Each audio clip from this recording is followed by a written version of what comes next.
Vamos a ver en esta ocasión las características ergonómicas que tiene que cumplir la pantalla, el monitor.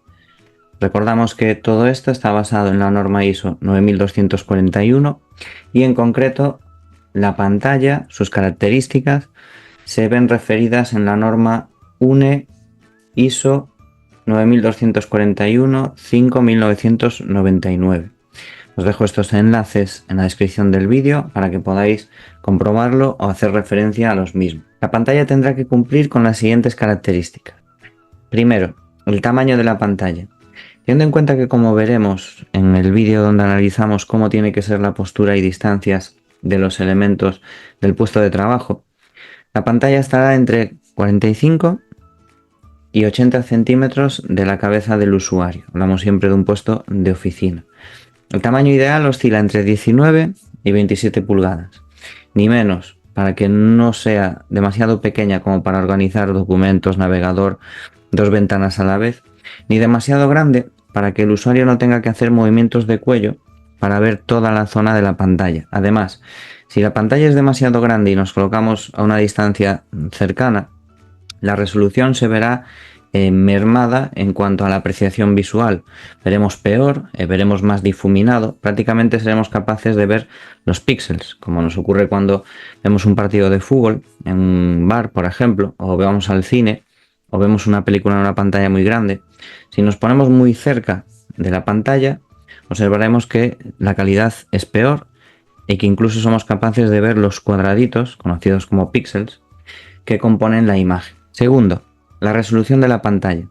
La resolución de la pantalla define los píxeles que componen la imagen de ancho por alto.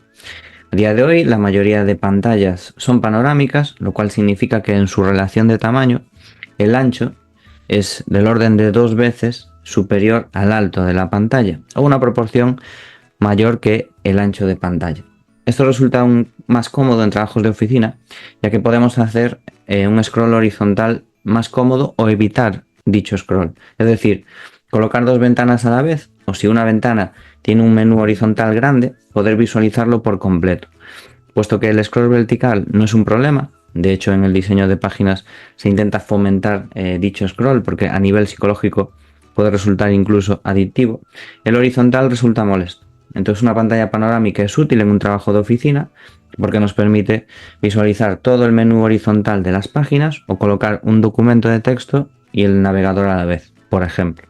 La resolución mínima que nos da el manual a día de hoy se cumple por cualquier pantalla comercial que esté entre los tamaños que hemos mencionado, que sería de 1000 por 720. Si os vais a cualquier web o a cualquier catálogo de monitores y nos vamos a la ficha técnica de cualquiera de ellos, vamos a coger por ejemplo este que cumpliría las características de tamaño, como veis 23,8 pulgadas. Una de las características que vais a poder ver son las resoluciones. A veces tenéis dos porque a veces tiene puerto HDMI y puerto VGA y por lo tanto las resoluciones son distintas o la misma, pero se separan por cada uno de los puertos. Aquí podéis ver el caso del parámetro resolución, tanto para HDMI como para VGA coinciden 1220 por 1080. Superaríamos ese mínimo que nos dice el estándar de resolución. Y esto es importante, junto con otro factor del que hablaremos a continuación, para que el ojo tenga la mayor calidad de imagen posible y no sufra fatiga a lo largo de las horas de trabajo.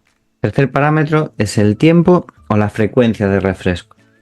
Este parámetro mide cuántas veces se está refrescando la imagen delante del monitor por segundo. Es decir, cuando estamos viendo un vídeo o una imagen estática, realmente detrás de la pantalla no hay una imagen quieta, sino que hay varias imágenes que están pasando una detrás de otra.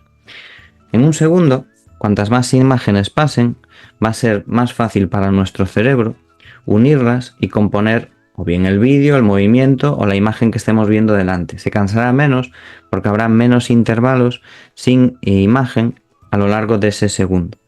Entonces, cuanto más alto sea, mejor. En concreto, lo deseable sería que supere los 50 Hz o bien baje de los 10 milisegundos, porque os encontraréis esta medida con esos dos tipos de medición. En este caso, como veis, si la conectáis por HDMI, superaríamos ese parámetro, tenemos 100 Hz, y en el caso de esta otra pantalla, veremos que en su ficha técnica, pues en lugar de hercios, El parámetro se ve en milisegundos. Una pantalla con un tiempo de respuesta de 1 milisegundo, 5 milisegundos, veréis algunas incluso de 0,5 milisegundos, sería un parámetro ideal o bueno en cuanto a este punto.